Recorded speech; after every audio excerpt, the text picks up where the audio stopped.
అందరికీ నమస్కారం అండి.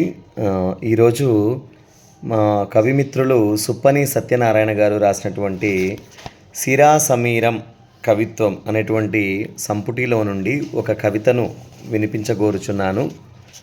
శీర్షిక వచ్చేసి మానవ నాగరికత. మా నవనాగరికత మానవ నాగరికత మా నవనాగరికత అంట. సరే చూద్దాం. ఈ నడుస్తున్న చరిత్రకు ఏదో గాలి సోకింది. నడుస్తున్నటువంటి చరిత్రకు ఏదో గాలి సోకింది. మానవీయ విలువలను మరచిన మా నవనాగరికత ఎటువైపు అడుగులు వేస్తోంది?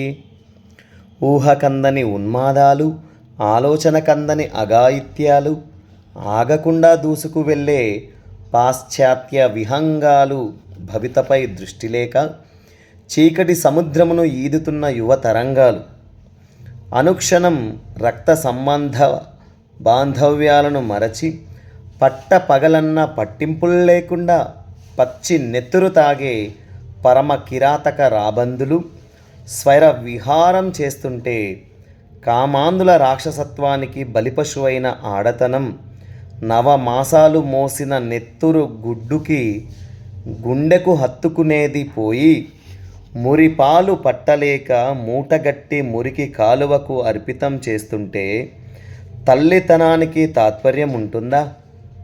ఇదేనా మన సంస్కృతి? ఇదేనా మన సనాతన హైందవ స్మృతి? ఒక పక్క కన్నవారిని కలలోనైనా స్మరించకుండా ఒళ్ళు మరిచే వ్యామోహంతో సెల్లు ఫోను కూతలు, పనికిరాని చేతలు, ఈ విషవాయువును పారద్రోలి నన్నుగన్న ఈనా భారత ధాత్రి పూర్వవైభవ పరవళ్ళు తొక్కాలంటే మరోసారి ఈ జాతి మేధస్సులను మదించాల్సిందేనా? సంస్కృతి సమరం చేయాల్సిందేనా? ఎంత చక్కటి కవితను మనకు అందించినటువంటి సుప్పని సత్యనారాయణ గారు మా కవిమిత్రులు, వారికి నిజంగా ధన్యవాదాలు. మన నాగరికత ఎటుపోతుంది? మా ప్రాచీన నాగరికత గొప్పది గొప్పది గొప్పదని చెప్పుకుంటూ ప్రస్తుత నాగరికతను భ్రష్టు పట్టిస్తున్నటువంటి కాలం నేడు కాదా?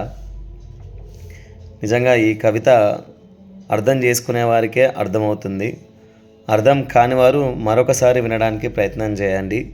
అర్థం కాకపోతే ఇందులో ఏదైనా నాకు రిప్లై ఇవ్వండి. ధన్యవాదాలు.